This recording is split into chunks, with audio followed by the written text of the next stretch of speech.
जय श्री राम मित्रों। यह कलयुग का दौर चल रहा है और जैसा कि हम सबको मालूम है कि समय काल खंड को 4 भागों में बांटा गया है। सतयुग, त्रेता, द्वापर और कलयुग। और जैसा कि त्रेता युग में प्रभु श्री राम हुए थे और द्वापर युग में श्री कृष्ण जी, इन्हीं सब के होने या न होने पर सवाल उठते रहते हैं। तो आज हम उन्हीं लोगों के लिए कुछ जानकारी इकट्ठा करके आपके सामने पेश करने वाले हैं। तो बने रहे हमारे साथ और देखते हैं अंत तक, और जो है आपको भी यकीन हो जाएगा परमात्मा पर। तो सबसे पहला आता है सांप के फन वाला गुफा। जी हाँ मित्रों, रावण जब माता सीता का हरण करके लंका ले पहुंचा तो सबसे पहले माता सीता को इसी स्थान पर रखा था। इस गुफा का सिर कोबरा सांप की तरह है।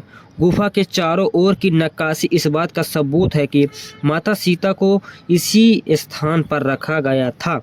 नंबर 2 पर आता है हनुमान गढ़ी। जी हाँ मित्रों, ये वही स्थान है जहाँ हनुमान जी प्रभु श्री राम जी का प्रतीक्षा कर रहे थे और उनका इस स्थान पर मिलन हुआ था। यहाँ लोग दूर दूर से आज भी आते हैं इसके दर्शन करने के लिए। नंबर 3 पर आता है हनुमान जी का चरण चिन्ह। जी हाँ मित्रों, जब हनुमान जी माता सीता को पता लगाने गए थे तो वह विशाल रूप बनाकर लंका पहुँचे। वहाँ आज भी हनुमान जी के चरण चिन्ह विशाल रूप में मौजूद हैं। नंबर 4 पर आता है राम सेतु। जी हाँ मित्रों, यह जीता जागता सबूत है जो भारत के केरल से श्रीलंका को जोड़ता है। यह उस समय बनाया गया था जब प्रभु श्री राम को माता सीता को लेने लंका जाना था। और यहाँ जो पत्थर को इस्तेमाल जो किया गया था तो प्रभु श्री राम जी का नाम लिखा गया था, और जिन जिन पत्थरों में राम जी का नाम लिखा गया था वह पत्थर जो है तैरने लगे थे। और आज भी कहीं ना कहीं आप लोगों ने ये वीडियो देखा होगा कि कहीं ना कहीं वो पत्थर आज भी मिल जाते हैं जो तैरते हुए दिखाई देते हैं। तो मित्रों, इससे बड़ा सबूत और कुछ भी नहीं हो सकता है। नंबर 5 पर आता है कांतानाथ। जी हाँ मित्रों, ये वही कामदगिरी पर्वत है जहाँ प्रभु श्री राम जी 11.5 वर्ष के लिए चित्रकूट धाम के कामदगिरी पर्वत में रुके थे। जब 14 वर्ष के लिए उनका वनवास हुआ था तो वनवास के दौरान सबसे ज़्यादा समय बिताने वाला चित्रकूट धाम का कामदगिरी पर्वत है जहाँ माता सीता जी और प्रभु श्री राम जी रुके थे। तो मित्रों, यह कामदगिरी पर्वत आप भी कई बार आ चुके होंगे और कहते हैं आज भी ऊपर जो है माता सीता की कुटिया और जो जिन चीज़ों में जो है इनका इस्तेमाल करती थी माता सीता, वो सारे जो है आज भी जो है प्रत्यक्ष रूप से विद्यमान है। नंबर 6 पर आता है भरतकूप। जी हाँ मित्रों, ये वही स्थान है जब भरत जी अयोध्या से चलकर चित्रकूट धाम प्रभु श्री राम जी को लिवाने के लिए आए थे और प्रभु श्री राम जी जाने से मना कर दिए थे, और उनके लिए जो है वो चारों धामों का जल लेकर आए थे और उनके कपड़े और उनके वस्त्र लेकर आए थे, और प्रभु श्री राम जी जाने से मना कर दिए थे। जिस कारण से भरत जी ने भरतकूप के पास एक कूप था, उसी कूप में चारों धाम का वह जल डाल दिए थे।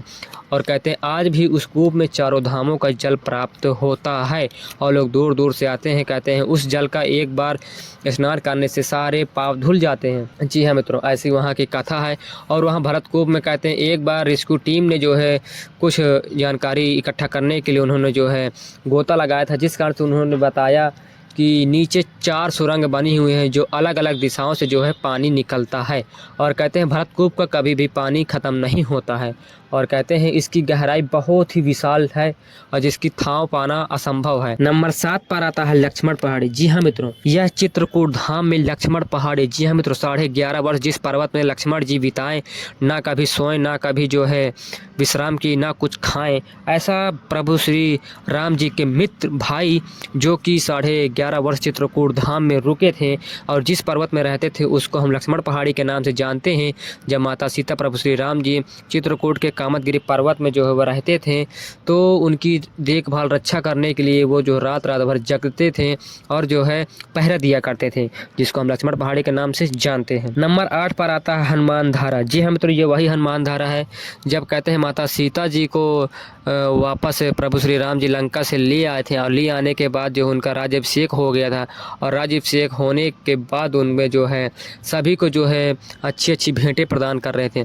तब उन्होंने हनुमान जी को अपना माला उतार कर उनको दिया, जिस कारण से प्रभु हनुमान जी ने वह माले को तोड़ दिया। तब प्रभु श्री राम जी ने पूछा कि आपने इसको क्यों तोड़ दिया? तब हनुमान जी ने कहा कि जिसमें राम का नाम नहीं वो मेरे किसी काम का नहीं। तो हनुमान जी ने कहा कि यदि आप मुझे कुछ देना ही चाहते हैं तो मेरे कष्ट का निवारण कर दीजिए। तब राम जी ने कहा कि बताओ आपको क्या कष्ट है। तब जो है हनुमान जी ने कहा कि जब मैं लंका में आग लगाकर आया था तो मेरे पूँछ में जलन आज भी बरकरार है, यदि आप इस जलन को मेरे समाप्त कर दें तो आपकी महान कृपा होगी। तब राम जी ने यहाँ चित्रकूट धाम में एक पर्वत बताया कि आप इस पर्वत में आइए, इस पर्वत में जो है विराजमान हो जाइए। और प्रभु श्री राम जी ने एक तीर चलाकर मारा था, वह तीर हनुमान जी के पूँछ के ऊपर लगातार गिरती है। और मित्रों वह आज भी जो प्रत्यक्ष रूप से कहते हैं, उसके बाद से जो है हनुमान जी इसी स्थान पर जो है विराजमान हो गए थे। और तब हनुमान जी ने कहा था आज मेरी कष्ट का निवारण हुआ है, और जो भी भक्त मेरे स्थान पर आएगा तो उसके भी सारे कष्टों का निवारण मैं खुद करूँगा। तो मित्रों आज भी यहाँ जो लोग दूर से आते हैं और इस स्थान के जो जल होता है और उस जल को लोग पीते हैं, कहते हैं इस जल को पीने के बाद सारी बीमारियाँ ख़त्म हो जाती हैं, और इसको हनुमान धारा के नाम से जाना जाता है। तो मित्रों उम्मीद करता हूँ आपको यह जानकारी पसंद आई होगी। वैसे तो मित्रों चित्रकूट धाम में ऐसे अनेक स्थान है जिसको मैं आपको सबूत दिखा सकता हूँ, जैसे कि राम सैया जहाँ प्रभु श्री राम जी सोए थे, सीता कुंड जहाँ माता सीता जी स्नान किया करती थी, जानकी जहाँ माता जी मंदाकिनी नदी में नहाती थी, राम घाट जहाँ प्रभु श्री राम जी नहाते थे, भरत घाट जहाँ प्रभु श्री भरत जी नहाए थे जब अयोध्या से चलकर आए थे तो उनका मिलन हुआ था, तो वो एक दिन के लिए सुबह तो नहाए भी थे यहाँ पास।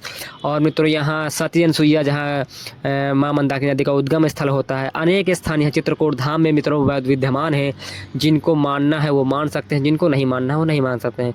तो मित्रों उम्मीद करता हूँ आपको वीडियो पसंद आई होगी। अगर आपको ये वीडियो पसंद आई तो लाइक सब्सक्राइब शेयर जरूर कीजिएगा, और मैं आपके लिए ऐसी वीडियो लेकर आता रहता हूँ। मिलते हैं नेक्स्ट वीडियो, तब तक के लिए जय श्री राम।